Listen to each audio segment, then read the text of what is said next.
I just hope both teams have fun. That's my mantra for tonight. Armand's a bulldog tonight. How was your weekend, man? It was good. Pretty low key. Just hung out with Lily and then saw my mom. How was yours? Cool. It was good. Saturday worked.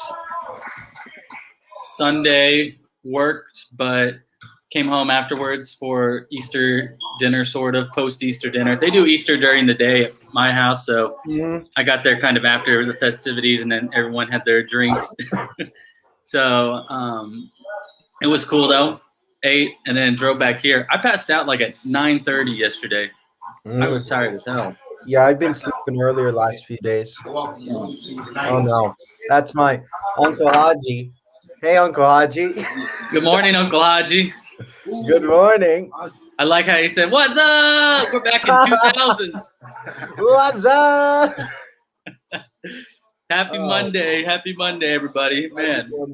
Happy Monday. We're just, yeah. I don't know. I kind of woke up a little earlier than usual. At where you're at right now? In the makeshift room, as Arian calls it. It's not really a room. I think it's I forgot what it's called. It's like not the guest room. No, in apartments it can't be a room because I guess it doesn't fit the room definition. Oh, gotcha. So it's like called something else because it's smaller than a room. Today it's the studio. I think it's a studio. That's what it is. Look at that. Look at that. So what are you drinking today? You got Starbucks, I see. What did you order from good old Starbucks? Well, my mom said she has no coffee.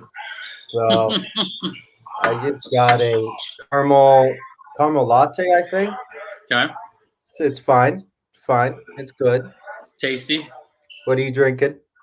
Kroger's Best French roast from the Keurig. Keurig.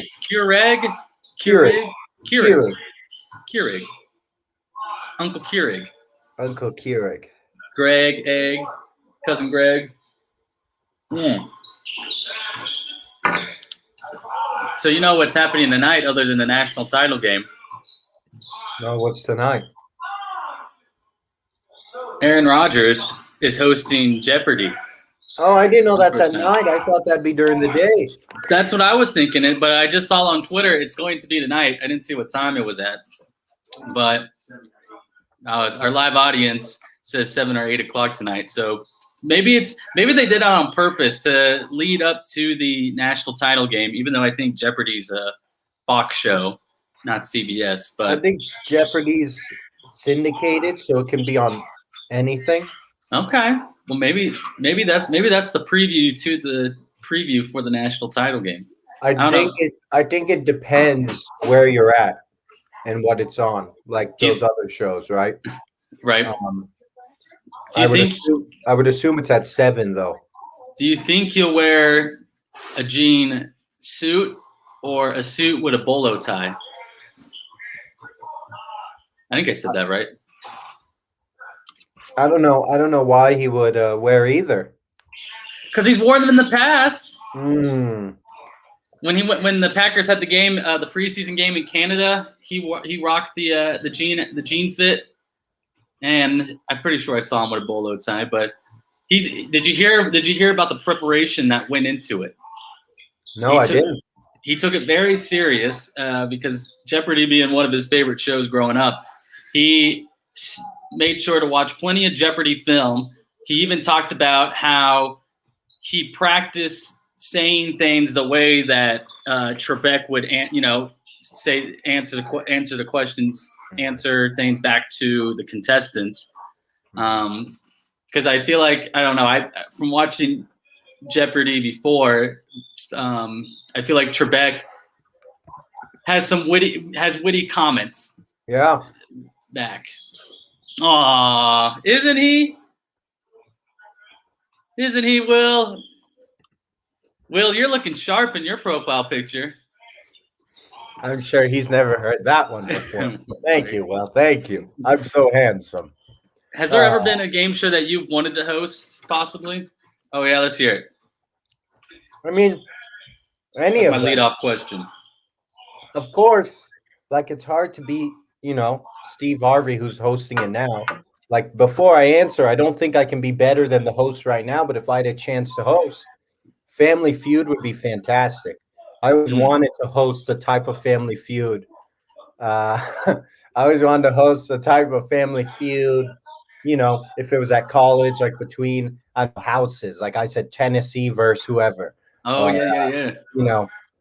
If people wanted to do with Greek life, if people want to do with different clubs they have. I always thought that would have been a great idea for college. Yeah, Family Feud, awesome. Jeopardy's a good one too. I feel like maybe it's those two. Now, as far as being on a game show, they could be any game show. I think I'd want to be on any of them. Any opportunity. Just tell me, and then I'll be on it. Did you ever watch that Whammy show, Double Whammy? That one always cracked me up. I watched a little of it on GSN. Mm-hmm. GSN, one of the best networks. One of the networks that you would watch if you were like homesick from school. For me, it was because our grandma lived with us, so if I was homesick from school, she would kind of be the babysitter for me. It was GSN, Fox, CBS. Obviously, she liked her watching the 11 o'clock, 12 o'clock news, and then the Cookie Network. Oh, and Bravo. Bravo was another network too. For me, if my grandma was here, it'd be if like she was I don't know if she was here when we'd be here, it'd be like the Game Show Network, Price is Right, Wheel of Fortune, Jeopardy, those game shows too, and then sometimes TLC. Oh yeah, some shows on E, like Keeping Up with the Kardashians, and then there was some other shows with. You know who Niecy Nash is? Yes, but I don't know what show. I don't know the show you're talking about. He had a show that was like, it was 4 people and they'd go to like a dirty house and they would totally change it. Thank you, Braden. I'd love to do any of these, Price is Right would be a fun one. That was going to be my answer for game shows that I would host. Because that was the game show that stay-at-home sick Marco would watch on those days. Silent Library, MTV had some really good game shows. And I guess, or you could say just contestant shows like Next. There was this one that I used to watch where the parents, if they didn't like their son or daughter's boyfriend, girlfriend, I can't remember what it was called, but they would set up blind dates for them with 2 other contestants, basically, or future or possible boyfriend girlfriend that would knock off their current boyfriend girlfriend. It was kind of funny that these parents would set these up, and like you would see someone just break up with their current person that they're dating, and it was just that's MTV. That's how MTV shows would go. Yeah, I also feel like it was on CMA too, and I don't know why. But I remember seeing that show too. It was a really interesting show. I think my grandma also liked watching some MTV shows because she got that from my older cousins. Mm-hmm. They would watch those and stuff. But wasn't there was another one, and I'm gonna get the name wrong. I think it's maybe Chain Reaction, where contestants had start off with a word and then they had to finish the list, or the word would go to the bottom. That was another fun one to watch. Like coffees on top hat, right? Hat, cap. I don't know, but yes, exactly. That was a fun one. Let's see. I don't know. I got another important question for you. You gonna be home for the title game tonight? I will not. Oh, you won't? Okay. Well, no. I was gonna ask you what we should feast on, but do you know what you're gonna feast on tonight? I do not. So that'll be a surprise, I guess. I think I'm gonna do some Wingstop. Wings just sound appropriate for tonight. Wings and pizza. Wings sound good. I'm hoping I can get some wings, but we'll see. Well, Armand, did you watch the women's national championship on Sunday yesterday? I only caught the end of it because I end up having to do something. But I obviously I saw the score. I caught a little of the Final Four games, the ends of both of them. Did you catch them? Yes, not the title game yesterday. I would listen to it while I was at work, but then of course I came home and family was all hanging out with family and friends were over. So I was following the end on Twitter. Yeah, but there seemed like there was a controversial call with like 2 minutes left. I missed this. Okay, tell me about that. I did too. I was told from a different source, but I guess I got to look it up. So I could be wrong what I'm regurgitating, but it was like with just over 2 minutes left, they called it out on Arizona when it should have been Stanford, when it should have been out on Stanford, but because it was not under 2 minutes, they couldn't review it. Wow. But did that cost anything? Who knows? Ended up being a 1-point game. Personally, I'm glad it was a close game. Arizona showed up, so that's nice to see. And, we'll be saying that about the men's game too, right? The team that you don't expect to show up, who then does kind of show up. That's kind of good to see. So, good for them. But finally, it looks like Stanford hasn't won in 29 years. So, yes, good for the coach. Yeah, Tara Vanderveer. That was her, I think, third title as Stanford head coach. They won in 1990 and 1992, and 1992 being that last one. But, Stanford, as we talked about, was one of those has always been consistent in women's basketball. They've had 10 Final Four appearances during that 29-year drought, and they finished runner-up twice in 2008 and 2010. So congrats to Stanford on winning the national title. I think one of the underlying stories from this team this year, they were the number one overall seed in the tournament, not UConn. But this was a story that I caught from Sports Illustrated. Out of the 33 games that they played this year, six of them were home games for them. This was a traveling team this year. Yeah. Wow. 6. That's what I'm saying. It is kind of like the dark horse story to this team. When you hear top number one overall seed, you're like, all right, best team in basketball. Well, they were the best team in basketball, and they were doing it by just being dominant on the road and having to deal with the COVID-19. Talk about COVID-19 protocols really hitting a program this year. It was Stanford, and it talked about the team being persistent, living out of the hotels, traveling, all that sort of things, and then to just overcome that and win their first national title in almost 30 years, a very well-deserved championship for the Stanford Cardinals. And still props to Arizona. They showed out as the number 3 seed this year. They reached their first Final Four and national title game in their program's history. Adia Barnes, in her third year of coaching, has taken the Arizona Wildcats from a 6-win team in women's NIT championship to making it their first appearance, of course, in the Final Four and national championship. And they probably had the best player of the tournament on their squad, and Ari McDonald, who once again,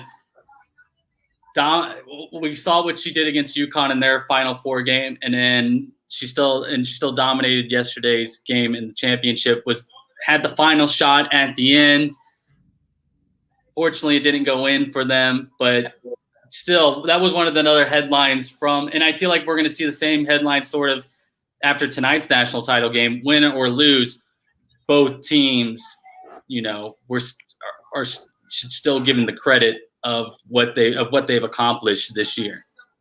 Yeah, it was what's her name? Ari McDonald, right? Mm-hmm. Because people, she had to correct the reporters after a big Final Four game. Said, "Sorry, my name's not Ari; it's pronounced Ari." So it's good for everyone to get that right. But yeah, she balled out.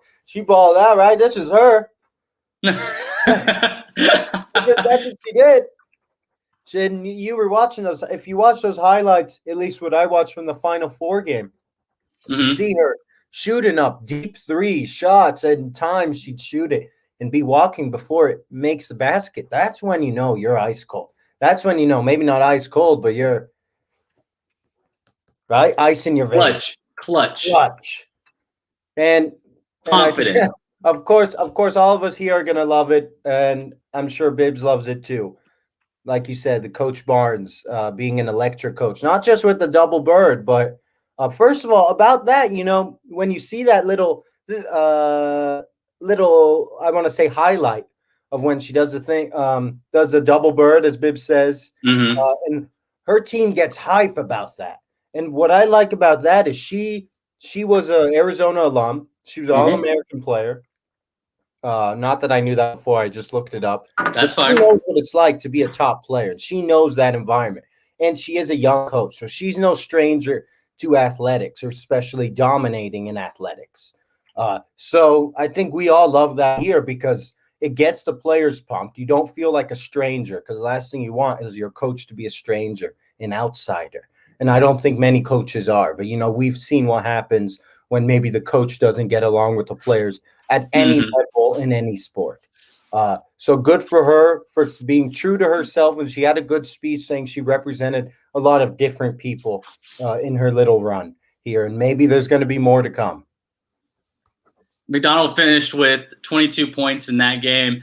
Another kind of key thing about the Stanford Cardinals, 11 out of the 12 players played multiple minutes yesterday. Wow. 11 out of 12. Talk about, yes, a deep bench. And that's something that I know if we're going to do it in comparison to our local university, KU, where you've talked about Coach Self, he likes a small bench, but I feel like if we could take example from a national title team, this Stanford Cardinals team, the fact that they can play anybody on their bench, almost their whole bench, and still they talked about the 12th player playing a role as far being the loudest person on the bench, motivating, cheering on her team. When you got a team like that, the chemistry, the flow, where you can put when you can put out different rotations onto the court, that's huge. That's huge for a coach to know that he or she can trust 11 of her players in this example to go out there in a national title game where you had 21 turnovers, multiple double-digit leads. But once again, that we talk about that Wildcat perseverance and overcome this. And this is where we tell Terrell, have a good day at work. Bye, Terrell. Bye, Terrell. But to be able to have 11 players at your disposal to put into a national title game, that's huge. That's huge. And that's something that's talking about a complete team right there. Exactly. I was trying to look up their stats, but when you want to compare it with, other basketball teams across the world of basketball, you mentioned the Stanford coach. She's been doing her job for a long time. Mm-hmm. So, I mean, it's a little easier for someone like me to criticize coaches, however great they are, and say, one small bad thing about them is they can't expand on their bench. That is a really difficult thing because I'm interested to see Stanford season stats, right? Did all those 11 players, and I think Alabama's men's team was a team that utilized a lot of players on their bench. You can't just have them show up like Tyne Grant Foster did after a 6-game absence, right? Right. They have to be kind of feeling it throughout the season. They can't just be missing a few games and then you expect them to throw, 6-7 points. So it's all about throughout the season keeping that large use of roster going. And you mentioned Stanford at 20 plus turnovers. Well, when you have 20 plus turnovers, you're going to keep touching your bench, but it's going to be better if that bench has had experience throughout the season, where teams on the men's side like Alabama, or on the women's side, like you said, Stanford, have had this season, and it's going to show up and it's going to help you when you're going to need it. On the other hand, when you have teams like, the Kentuckys, the Dukes, the Kansases, right, the Blue Bloods, who have tons of dominant players, and then their benches, they got 6-7 players on the bench who could be a star somewhere else, maybe in their conference. When you have them being replaced by top-notch stars, I get why you don't want to expand. You don't want to expand into the roster or into the bench. You know what I mean? You don't want to keep subbing them out because you want them to be in the group. So it is kind of like a, what is that? Tippy toppy? Is that a phrase or a, what is this thing called? Teeter totter. A teeter totter, right? It's kind of like a teeter totter type thing, right? Maybe I'm making my own theory. Teeter totter scale. Yeah, the teeter totter scale of expanding on your bench. But regardless, we saw a good women's tournament, and throughout the last few years, and to be honest, maybe it's because it's been getting a little more coverage, but more people are watching the women's tournament. You're getting more exciting moments. Again, I think it's because we are being exposed to it more. So it's not on them, it's more on us. But it's been a really exciting tournament. We got a few upsets. My criticism, not really criticism, was always that the women's tournament seemed kind of chalk, right? It always seemed like the best teams would win. And this year, we kind of got a little taste of an upset, whether that be in the Final Four, which is what I was talking about, with Arizona being one of the big favorites in UConn. So it was a great tournament. We had fun keeping up with it, and, we're excited for it next year.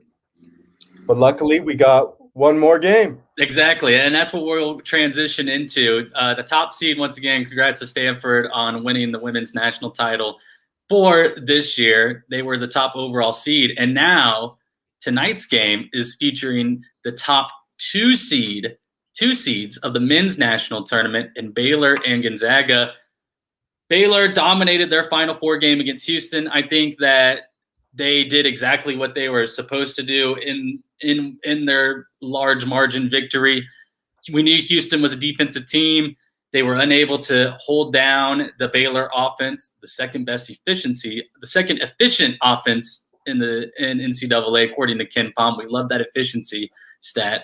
And, congrats to the Houston Cougars on making it to the first Final Four in 20-something years?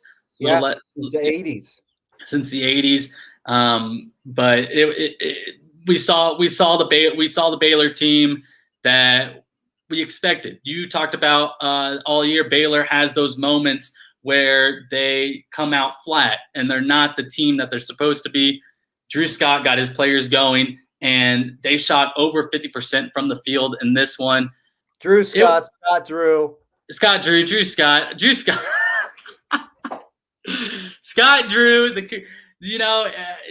when we look at this matchup tonight, you gotta love what both coaches have done with their programs since they started their tenure at the respected universities. But Scott Drew, someone who KU fan, certain KU fans have doubted. I know I've doubted him over the years. He's definitely taken this Baylor team, who they had high expectations even last year before COVID canceled the tournament last year. They were going to be they were going to be a number one seed last year, even going into it. But now to bounce back from last year's adversities and make it to not only your program's first national title game, now both coaches have a chance of winning their first national title ever. And so for me, that's why I'm totally fine with that. Whoever wins tonight, I'm just happy, because those are two coaches that have taken their programs to levels and expectations that I don't think anyone had for them. Because this was a conversation I was having with someone last night, because I was explaining to them, they asked me about Gonzaga, and I was explaining to them your theory of them being one of the new bloods in respect to the blue blood, and in contrast to the blue bloods. Was Gonzaga a good basketball program before Mark Few had taken over as head coach? I don't think so, but you got to also remember that Mark Few has taken over, or has been the coach for a while, right? So as I'm looking at their stats right now, and the reason I remember the first time I saw Gonzaga, I was about to go to my friend's house. I think I was in third grade. My friend Charlie Edgar, right? Mm-hmm. And I'm going there, and they're Mizzou fans. His family was Mizzou fans, and Gonzaga was actually on ESPN. It was I felt like it was in the fall before winter, so it was still non-conference time, and Gonzaga was playing MU at the time, and they had is it Adam Morrison, right, the top player? Because I remembered his hair and all that. It was a funny team name, in my head. The guy kind of looked funny, so ever since then, Gonzaga's always been in my head. I always had a liking for Gonzaga. That said, it's not like I I dislike a lot of teams outside the Right. rivals. I mean, you cheer for these teams, and just like you said, with Gonzaga, Baylor's still iffy, but those are teams that have been waiting for their chance. But I also agree with you. I like that Gonzaga's finally got here. Mark Few and Drew Scott Drew, they've both deserved to be here. They finally got it. But in terms of Gonzaga, and these are two programs that both coaches have kind of resurrected per se. And you are right about Mark Few. I'm looking at the times they've made it far in the tournament. In fact, they never made the tournament before 1995, and I think And Mark Few has been coaching. he's been coaching since '99. Since 99. So if he's been coached since 99, they only made the tournament once before him, and he was an assistant coach. And ever since he took over as head coach, they've always made the tournament. With last year's, of course, getting canceled. Yeah, they've made every single tournament, and they've won. I think they've won. They've had 2 10-plus streaks of regular season of conference, winning the conference tournament, except for like a 1-point loss to San Francisco, which separated the streak. So they've been a dominating team. Mark Few has taken them to 5 Elite Eights, right? So I'm rusty on my stats because I'm reading it right now. It's all right. But he's brought them into that, new blood discussion. And looking at this stat, it does feel like it does feel like, that new blood discussion can begin. Because before I had mentioned, teams like Villanova and Virginia, and even Villanova made the Sweet 16 this year. I know Virginia doesn't. It hurts my argument because they did get upset this year, I think by Ohio. But, you look at those teams and you look at the other teams, and one thing you told me is those blue bloods have always been, in the running for the titles. And more or less they kind of have. You've had to beat at least one. I guess Gonzaga had to beat a blue blood to get here. But when you look at their stats, maybe they are that new blood. And if it's not a team of teams, maybe it is just one team. Exactly. But they do need to win a title. Both teams have been waiting for a title, and it can help their argument as being in the discussion for whether there's a new blood or whether it is, a team that's dominating in this decade. Because regardless of being part of a blood, you're called blood, you are still, there have been decades where teams have dominated, right? UConn, Houston, right? With Phi Slamma Jamma, right? You had teams like, I don't know, the Texases have dominated before. Yep. You can just read through the list of teams. So, fun fact about tonight's game. First off, they were supposed to play on December 5th before COVID protocol. Baylor had their issues with it, and that game was canceled. But now we get to see them on April 5th tip off against each other. So that's kind of funny. Kind of just a 2 months. Yeah, December, January, February. Boom. 2 months in between days of when they were supposed to play. It is the first time in over a decade that 2 number 1 seeds meet in the national title game. It's the 5th all time that the number 1 seeds have met each other in the championship. The last one coming in 1999 when Duke and UConn played each other, and UConn won that game. It was the program's first national title game, and head coach Jim Calhoun's first of 3 national titles. Armand, these are the top 2 1 seeds. Yes, and these are the top 2 1 seeds. I would say. I feel like these are the teams you mentioned, the 5 you've mentioned. That's the 5 times that it's been the top 2 1 seeds. Yes. Okay. And so Baylor in this instance would be UConn, and Gonzaga being Duke. Bibbs kind of has a hot take right now. We'll get to what it takes for Baylor to win. But what will Gonzaga have to do to win this game against Baylor? We saw that they are human. They are in fact human. In fact, a team UCLA, the play-in team, the Cinderella team, they played him not only for 40 minutes, but they played him to the very end of overtime, and it took a miracle shot from Jalen Suggs to advance Gonzaga to their second national title game in 5 years. What will it take for Gonzaga to win? And if they win, Well, could they be mentioned in the same sentence as undefeated teams like Indiana, the last team that we saw go all the way with a undefeated season? And Bibbs here with his hot take. Since you got it on the screen, let me tackle the second part of the question, right? Gotcha. Let me tackle the hot take. I get that. And, you know, I've heard that from people before. Gonzaga doesn't deserve to be in the conversation of, the top dominant teams because of the conference they're in. Does dominating a conference matter if your conference isn't that top? Well, take away Gonzaga. You really have BYU and St. Mary's who show up when Gonzaga doesn't, right? Mm-hmm. And BYU still was a 6th seed in the tournament, correct?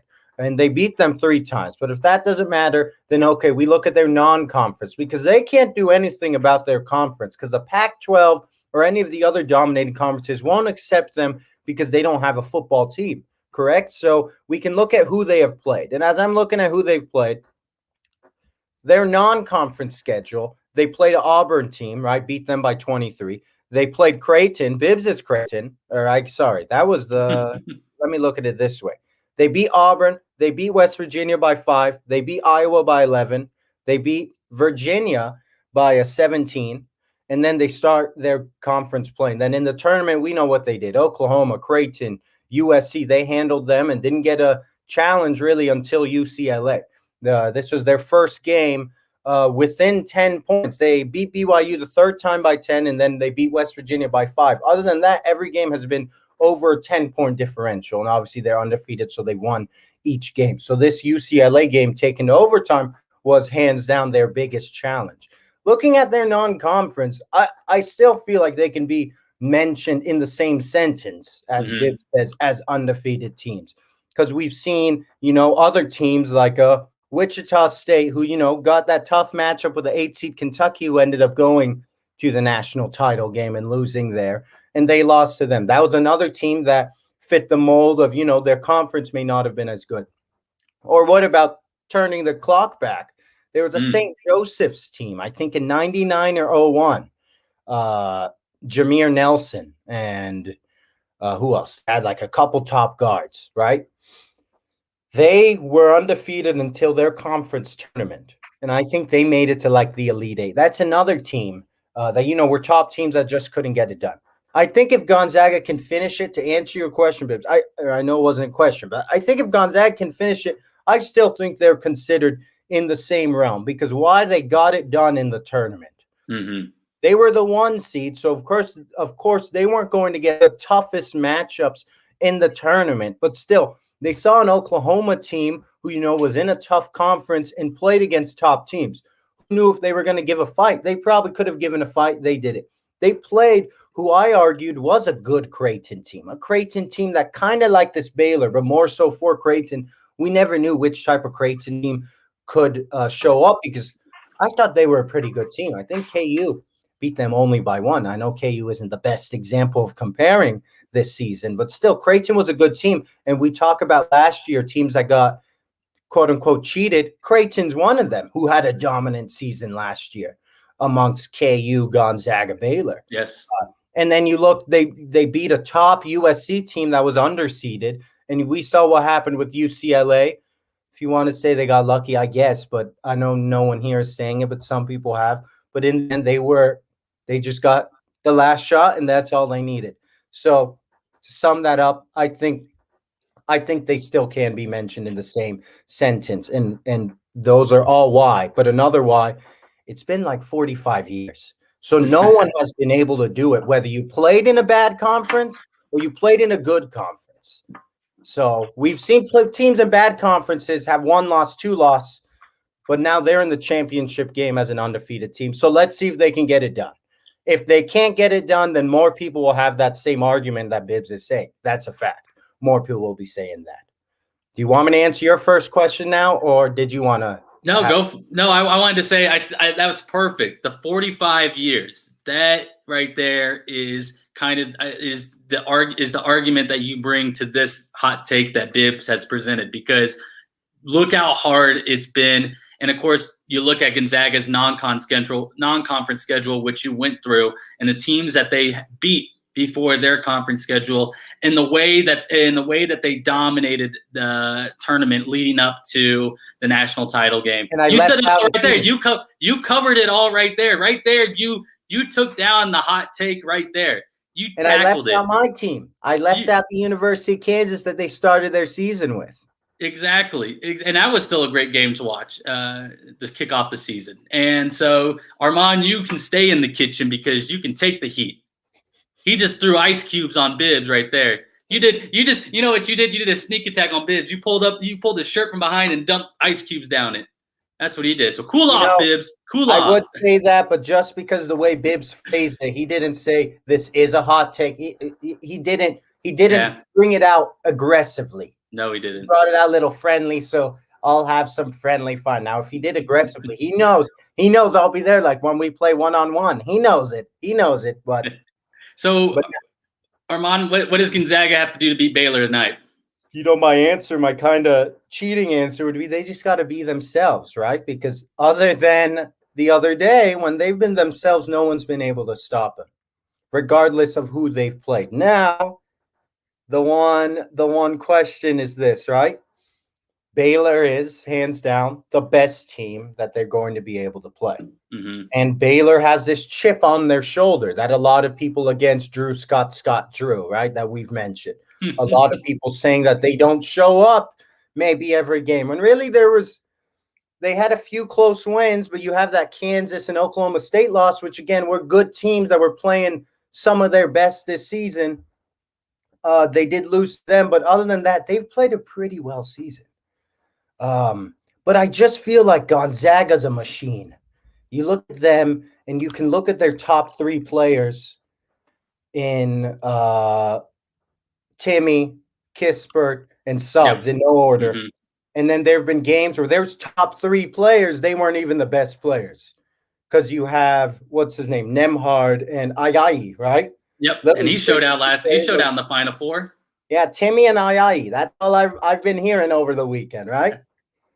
But you have a starting lineup that's dominant, and that's on the Gonzaga side. There we go. It's Timmy time. Ayayi, right? But as Sam is saying, Juzang, Hawkes, right? Sorry. They showed up. That UCLA team showed up. Who was number 10 with the crazy hair on UCLA? He showed up. You talking about Juzang? Oh, you're talking about their point guard. Mm-hmm. He showed up, and who was that one guy who kept shooting the mid-rangers? Number 2. Was that the Kansas City guy? I have to look up the roster. As I'm saying this, how did UCLA make it close? Tiger. Lily knows it was Tiger was the point guard. As I'm saying this, we mentioned UCLA had 4 players and more, of course. 4 players show up. To beat Gonzaga, you need 4 or more players to show up. You need your whole team, your whole starting lineup to show up, because that's what UCLA did. You can't just have 1 or 2 players.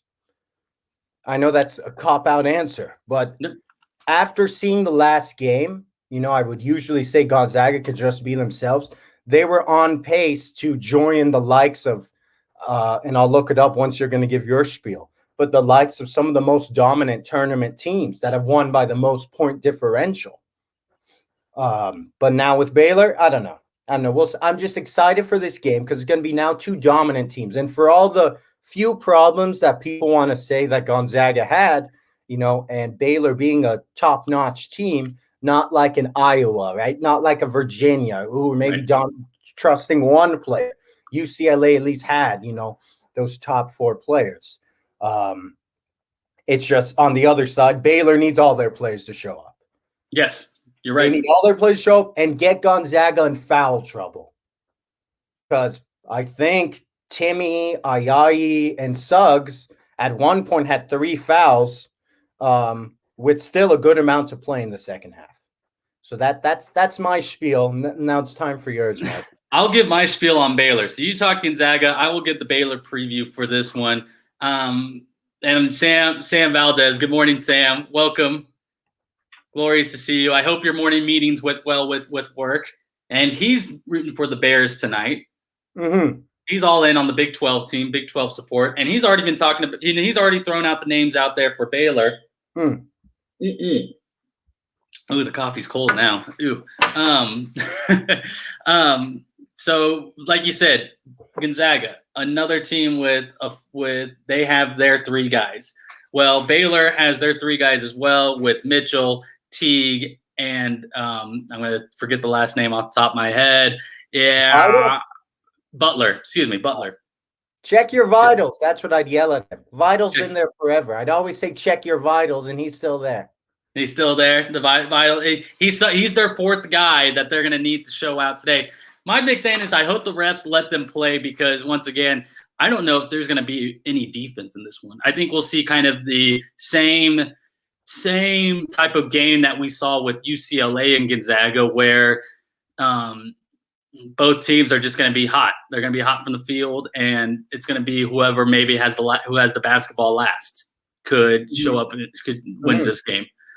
So that's kind of where I stand with Baylor because that's a team that they have been is especially against defensive teams is that they've always shown out offensively. So I feel like both teams' game plans are kind of similar in this one where it's get your three guys hot, get them going, get the offense flowing because it's going to be the type of game where each team is scoring. If it turns into a defensive game somehow, I don't know what to think of that. So I'm really hoping that the refs let both teams play tonight for that reason. So my take, if Baylor wins this game, it's either because they got the last shot or Mitchell, Teague, and Butler have 30 points each in this one.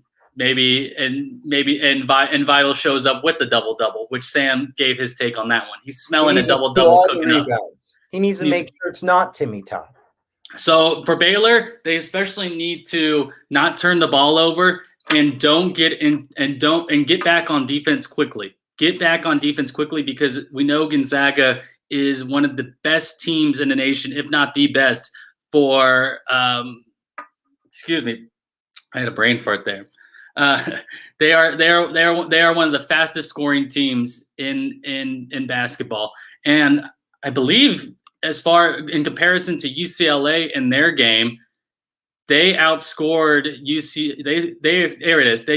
outscored UCLA 56-24 on fast break scoring.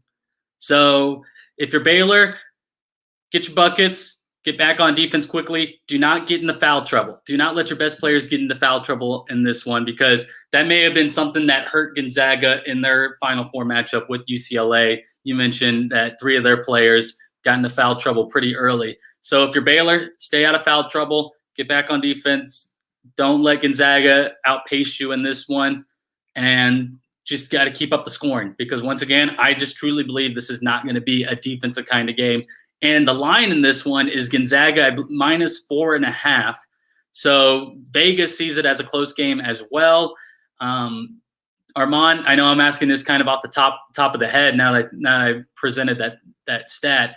Do you take Gonzaga cover, or do you think Baylor will cover that 4.5 spread? You know, I'm going to give my favorite Armand answer. I don't know because I'm in my head. I'm thinking, okay, what's my prediction for this game? Because I want to ride with Gonzaga, but I can see it very well. I'll give a good answer. I could see either Gonzaga or Baylor winning. Right? There you go. But the thing is, I can see it being a Gonzaga wins by 7 game, and they hit that 7 points. Then they're going to be tied with the 5th most largest point differential throughout a tournament at 106, right? If they can get that 7 points. I could see them winning by 7, and I can also see it being a 1-possession game, less than the 4.5, right? Being a two possession game on either side, whoever it is, Baylor or Gonzaga. To be safe,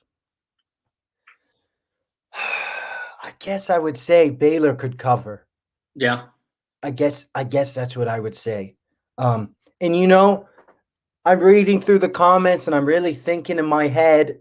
Thanks, Raj. I can read it through the comments. That's where you put your money on, Raj. That's where you bet the house on my pick. But as I'm going through my head, I can see with Baylor, I'm all over them having this huge chip on their shoulder where people saying, right, Drew Scott isn't a good coach. That's what I'm going to start calling them, Marco. I have to call him by those two names. But you can hear he's not a good coach. You can hear that they don't show up all the time. They aren't a top team.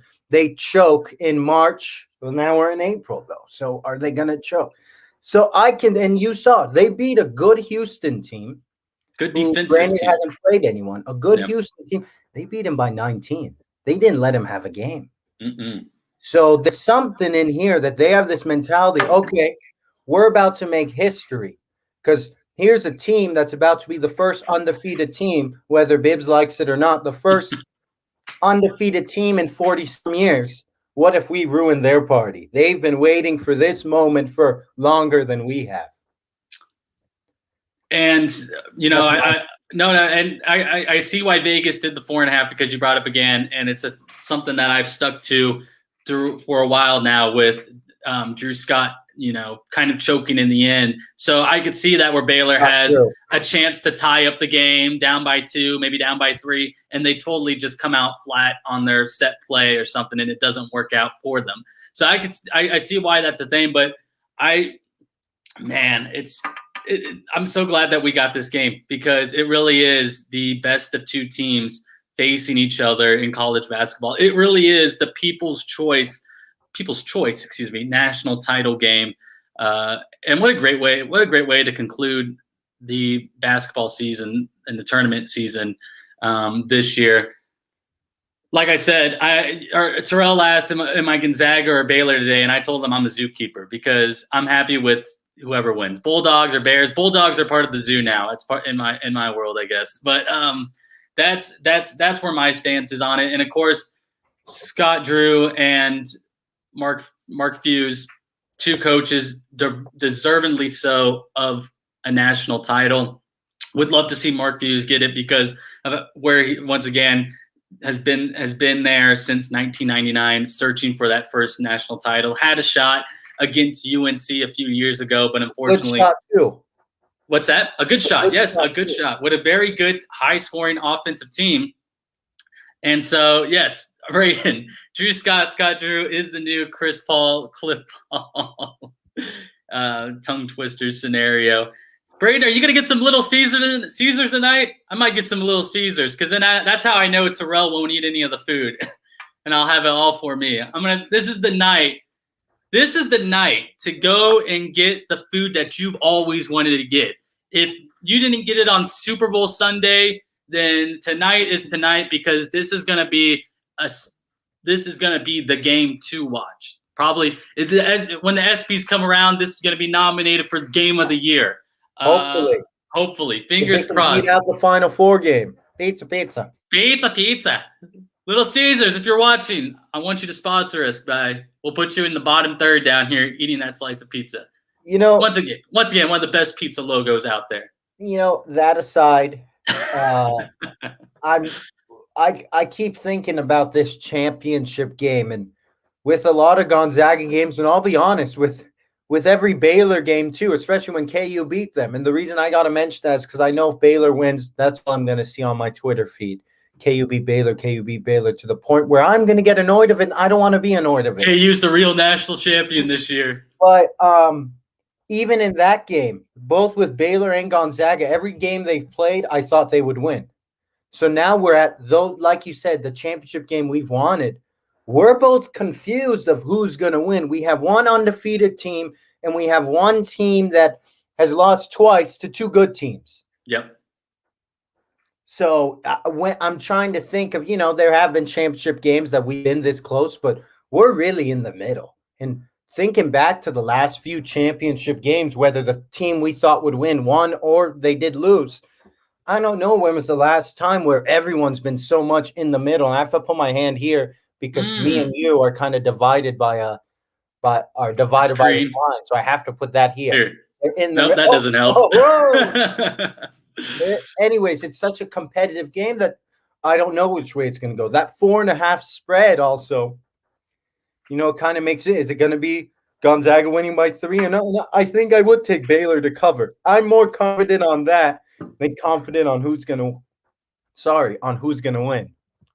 Yeah, I just texted our roommate Terrell because I was talking about food with him earlier. He said, because I had mentioned Wingstop to him, he said when you said Wingstop, the pizza lights in my head went off. So I'm thinking it may be a pizza and wings type of night. It's going to be a pizza and wings type of night. Armand, we have 10 minutes left in the show today. You said Gonzaga. I'm going to go ahead and just pick Baylor since that's what we've gone with in the division. You're 1-0 in national title games because you said Stanford over Arizona on our Friday show. So you were 1-0. So Gonzaga, congratulations. You got Armand's pick. So you guys may get your first national title tonight. Well, you may not, because as we know with picks, is you always flirt with as everyone flirts with 50%. Yeah, facts. Anyone who says they get all their picks right, don't share the ones they get wrong.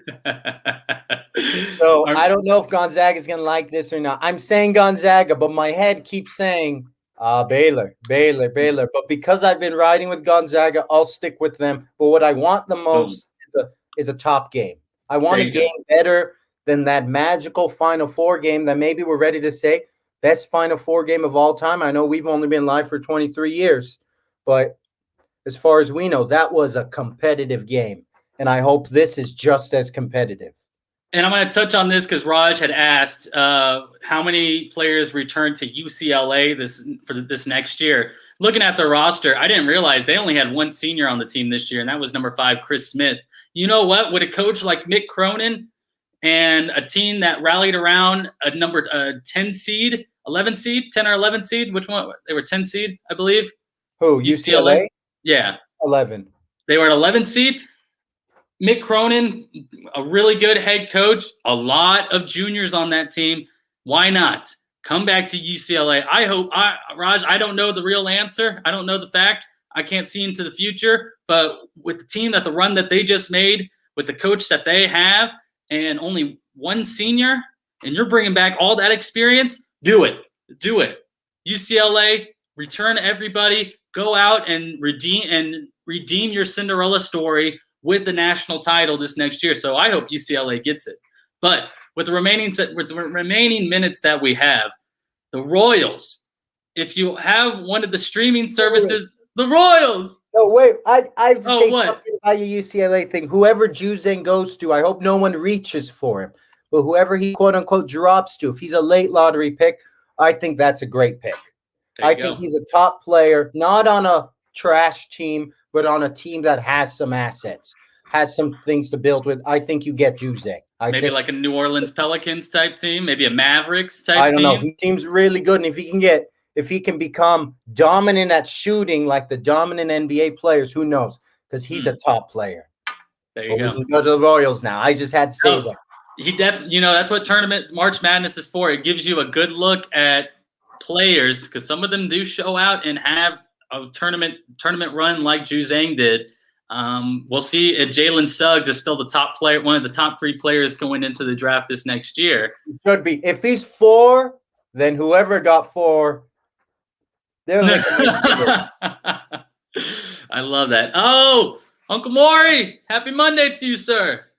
Happy Monday. Happy Monday. All right. So a happy Monday. If you have one of the streaming services that doesn't show the Royals because MLB baseball sucks when it comes to providing content for its viewers, the viewers that it does have, well, you are in luck because the Royals, in their 4th game this year, and I can't remember the last time they had an early game in prime time, they are going to be on ESPN at 3 o'clock today.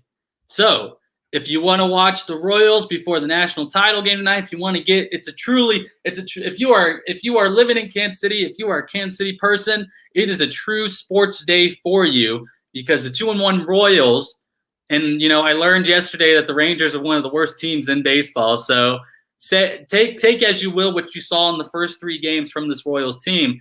I still have high hopes for them and am looking forward to when they take on the Cleveland Indians today, a team that kind of hurt themselves this offseason as far as trades and letting their best player, Francisco Lindor, go to New York.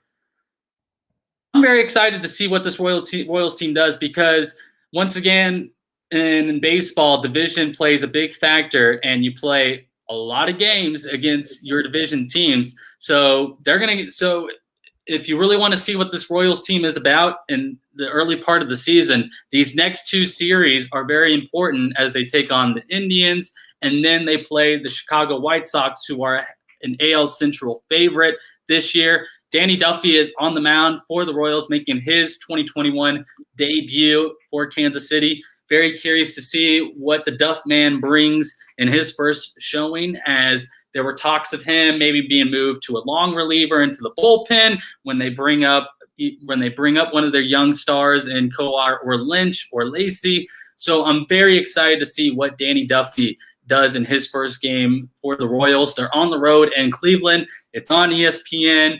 You know, this is one of those early tryouts to see, all right, let's see what this Royals team is like before we give them more primetime games this season. That's how I see it.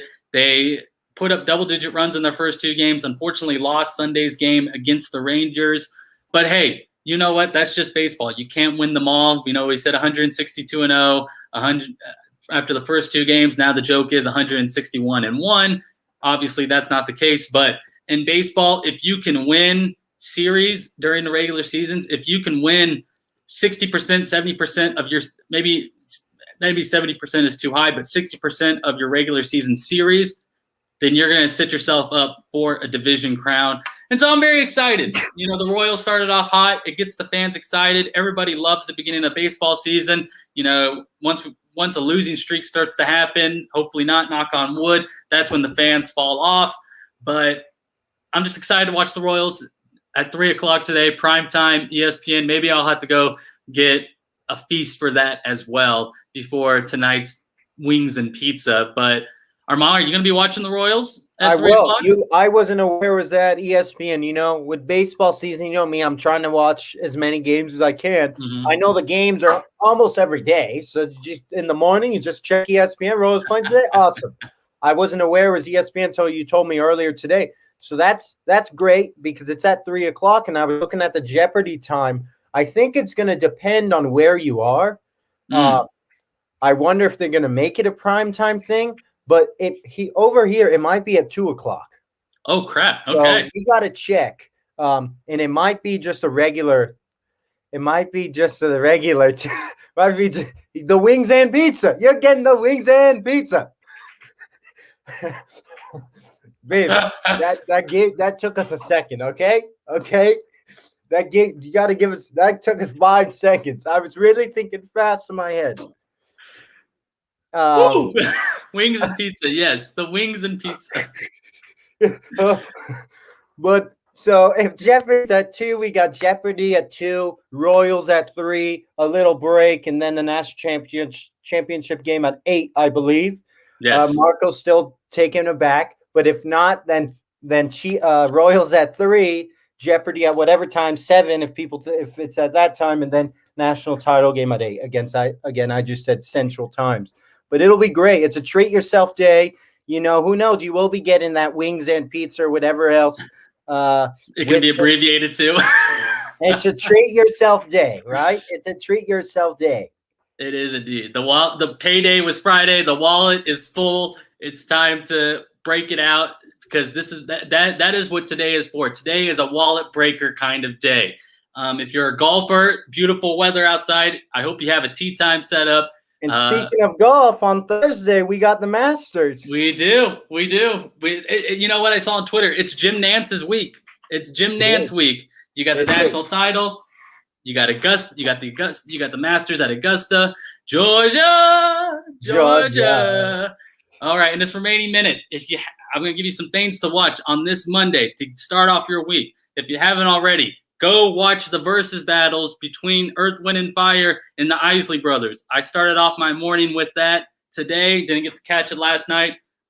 Chef's kiss. Beautiful. A beautiful performance set, whatever you want to call it. Steve Harvey, again, hosted it. Steve Harvey's everywhere as a host. He hosts the NFL awards. He will host Family Feud. He hosts Versus battles now. He's the best. He's the best. You know, a lot of people don't know this. Family Feud was kind of dying before him. Mm-hmm. Yeah, and he hopped in and he changed it. He really brought it up. Sometimes you just need the right person to, you know, hype up the crowd. You need someone there to get the people going. The Loki trailer dropped today. If you're an MCU guy, it's exciting because I like where they're going with the story and how they're continuing it on for the Marvel universe. And you know what? Watch the UCLA and Gonzaga highlights tonight. Why not? Before the game, get the people going, because that's the way I see tonight's game going on. I take Baylor in this one, Armand. They cover, and they cover pretty handily. They win 94-90. It's going to be bet the over responsibly, folks. Bet the over. Oh, 94-90. What's the over? 162, something like that. Maybe. Space Jam 2 trailer. There you go. He said it's silly. All right, you said 94-90. Yes. Fine. You said Baylor, so you know how it is. I was thinking you'll say Baylor. I'll go with the Bulldogs. I'll go 87-83. Baylor just by half a point covers, but 87-83. Gonzaga wins their first title. They're the first undefeated team in 45 years. 76-68. Sam says for Baylor. Is Champions League tomorrow or Wednesday? Well, I'll tomorrow. We got Champions League tomorrow, so we better hope we have a free Wednesday, because we need to have a good show Wednesday. We got Masters, we got Champions League. We'll recap this game, talk about Jeopardy, talk more Royals, and we'll see how it is. There you go. So we'll see you guys on Wednesday. A good Wednesday hump day. But as always, have a great Monday. Have a great start to the week. If you're working, if you're playing, enjoy your Monday. Enjoy your Tuesday. We'll be back Wednesday. Bye, Armand. See you later, Marco. Bye, everybody. See you guys later.